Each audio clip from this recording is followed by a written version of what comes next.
Hello everyone, welcome back to our channel. तो हमने अभी तक हम देख रहे थे इलेक्ट्रोफिलिक सब्स्टिट्यूशन, जिसमें हमने हैलोजनेशन कंप्लीट कर लिया और हमने नाइट्रेशन कंप्लीट कर लिया। अब हमारे पास है सल्फोनेशन। तो सल्फोनेशन मतलब SO3 ग्रुप का, सल्फोनी ग्रुप का एडिशन ही क्या कहलाता है? सल्फोनेशन। तो हमें SO3 ग्रुप हमें इलेक्ट्रोफाइल के फॉर्म में चाहिए, तभी तो वो रिंग पे अटैच होगा। इलेक्ट्रोफाइल का एडिशन। दूसरा हमारे पास डिप्रोटोनेशन, तो वो सब में होगा। तो हमें जनरेट कैसे करना है SO3 प्लस, वो हम लोग देखेंगे। तो उसके लिए भी जैसे हमने कंसंट्रेट, जैसे नाइट्रेशन में दो टाइप का रिएजेंट यूज किया था, एक कंसंट्रेटेड H2SO4 और HNO3 और दूसरा फ्यूमिंग ऑफ नाइट्रिक एसिड। इसी तरह हमारे पास इसमें भी दो रिएजेंट यूज करते हैं। तो सल्फोनेशन अगर हम देखें तो दो हमारे पास रिएक्शंस होगा। सबसे पहले तो नॉर्मल रिएक्शंस देखो, हमारे पास बेंजीन है। बेंजीन पे हमारे पास बेंजीन होगा, बेंजीन पे रिएक्शंस करवाएंगे SO3H, यही है हमारे पास इलेक्ट्रोफाइल, और ये किसी न किसी एक रिएजेंट से जनरेट होगा। और यहां से हमारे पास जो प्रोडक्ट फॉर्म होगा, ये हमारे पास क्या हो जाएगा? SO3H। यही है benzene sulphonic acid. Benzene sulphonic acid. अब यहां से देखेंगे कि हमारे पास रिएजेंट कौन कौन सा ले सकते हैं। रिएजेंट वन जो होगा वो हमारे पास होगा कंसंट्रेटेड H2SO4। कंसंट्रेटेड H2SO4 होगा तो इसमें क्या करते हैं कि H2SO4 जो होगा वो टूटेगा तो H प्लस और HSO4 माइनस में जनरेट करेगा। और दूसरा जो मॉलिक्यूल होगा H2SO4 का, वो एक एसिड जैसा और दूसरा बेस जैसा एक्ट करेगा। तो दूसरा मॉलिक्यूल जो होगा वो हमारे पास H प्लस एब्स्ट्रैक्ट करेगा। यहाँ पे लोन पेयर है, ये लोन पेयर H प्लस को क्या करेगा? अब्सॉर्व कर लेगा। और अगर अब्सॉर्व करेगा तो रिएक्शंस में हमारे पास HOS double bond O double bond O O H यहाँ पे पॉजिटिव चार्ज आ जाएगा।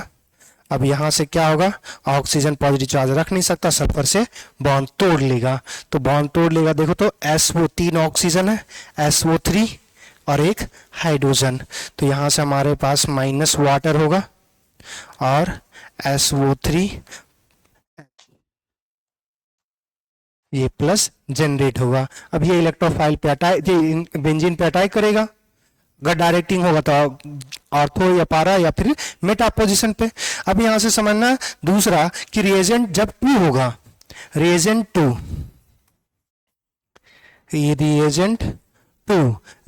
2 क्या होगा? हमारे पास ओलियम या फिर हम बोल देते हैं fuming night sulphuric acid, fuming H2SO4।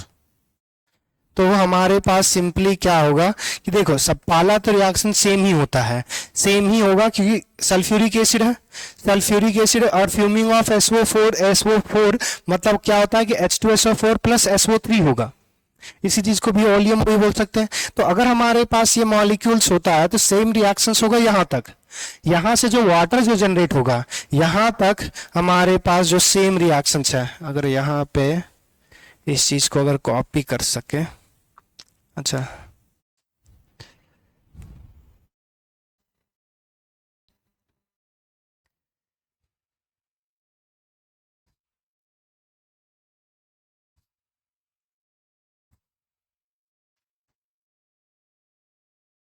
Copy paste कैसे होता है?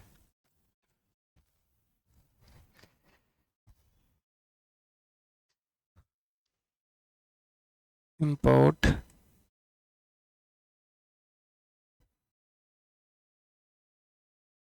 चलिए तो यहां से देखना हमारे पास सेम रिएक्शंस होगा यहां तक। यहां पे जो वाटर बना, अब वाटर क्या करेगा? SO3 के साथ रिएक्शंस करेगा, SO3 के साथ रिएक्शंस करेगा और फिर से क्या बना लेगा? H2SO4। तो H2SO4 का अमाउंट कभी घटा ही नहीं और घटा नहीं, तो बस यही होगा कि जब हम फ्यूम्स वाला लेंगे या ओलियम लेंगे तो इस केस में इल्ड जो होगा वो हमारे पास हाई होगा और इसमें लो यील्ड होगा। बस इतना ही डिफरेंस है और कुछ नहीं, सेम रिएक्शंस होगा एज इट इज। तो एक दो रिएक्शंस हमारे पास देखेंगे, बढ़े।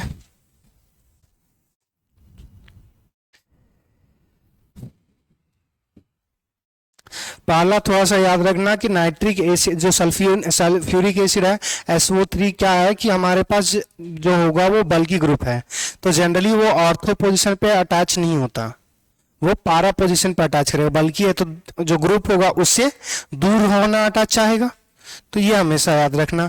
तो अगर हमारे पास पहला क्लोरीन है, क्लोरीन के केस में हम क्या ले रहे हैं, कंसंट्रेटेड H2SO4, ये हमारे पास रिएक्शंस होगा। दूसरा हमारे पास यूज कर रहे हैं OH, इसमें हमारे पास कंसंट्रेटेड लिखो या फ्यूमिंग, या फिर यहाँ पे लिख देते हैं ना ओलियम प्रोडक्ट लिखिए। और लास्ट हमारे पास NH2 प्लस हमारे पास कंसंट्रेटेड H2SO4। इनमें आप प्रोडक्ट बनाइए, बना सकते हैं। चलिए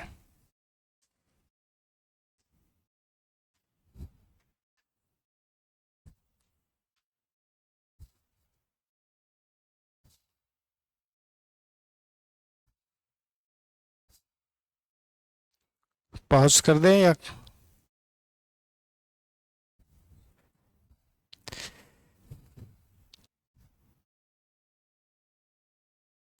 चलिए देखिए इसमें हमारे पास प्रोडक्ट कैसे फॉर्म होगा वो देखिए।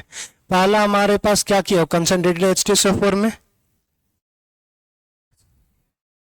एक SO3 ऑर्थो और पारा पे, Cl2 बड़ा है नहीं, तो एक ऑर्थो और पारा दोनों पे फॉर्म होगा। अगर ब्रोमीन और आयोडीन होता तब ना वो रिपल्सन कॉज करता, Cl है वो, तो एक SO3H ऑर्थो पोजीशन पे और दूसरा हमारे पास पारा पोजीशन पे। आयोडीन और ब्रोमीन होता, ये चीज याद रखो कि कौन ग्रुप बड़ा होता है कौन छोटा होता है, उसके बेसिस पे करोगे ना। दूसरा दिया हुआ अल्कोहल, अल्कोहल के केस में भी वही सेम काम करोगे, एक बार ऑर्थो पर एक बार पारा पे,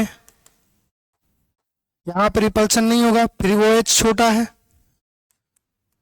तो जब नहीं होगा तो जबरदस्ती ना करें, यहाँ पे OH और यहाँ पे SO3H। अच्छा इसका नाम क्या होगा, नाम क्या होगा इसका, एक हमारे पास OH और दूसरा SO3, नाम लिखना तो बताए हैं हम। तो बताइए।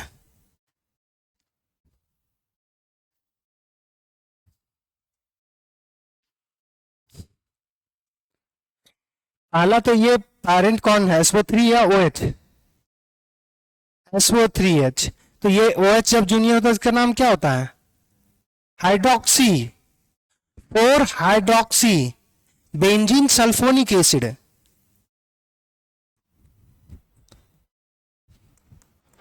4 हाइड्रोक्सी बेंजीन सल्फोनिक एसिड, इसका कर लेना, यहां पे आ जाएगा 2।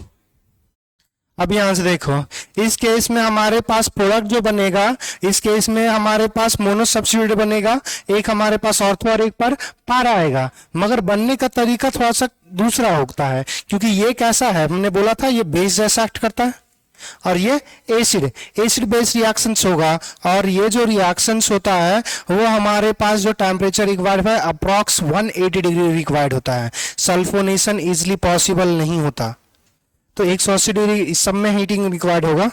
तो यहां से हमारे पास देखना, ये हमारे पास NH2 लोन पेयर था, H प्लस एक्सेप्ट करेगा तो NH3 बनेगा, और यहां से SO3H भी इसमें अटैच हो जाएगा, सॉरी SO3H नहीं हो जाएगा, ये तो हो जाएगा हमारे पास SO4H।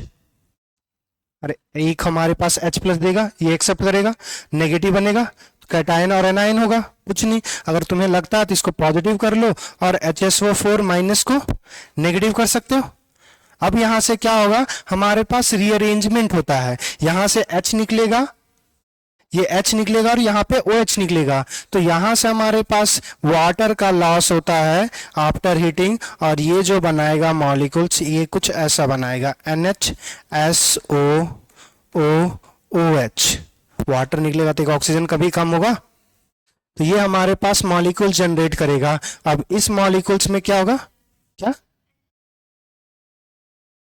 यहां से एक हाइड्रोजन निकला, देखो पहला तो पॉजिटिव है तो NH2 करोगे, NH2 करोगे तो यहां नाइट्रोजन जो सल्फर के साथ भी बॉन्ड बनाता है, पहले क्या था NH2 इंडिविजुअल था, तो जब सल्फर के साथ बनाएगा तो फिर तो बॉन्ड बन गया ना, तो सिर्फ NH2 की जगह पे अब NH बचेगा, तो 2 हाइड्रोजन और 1 ऑक्सीजन, वाटर।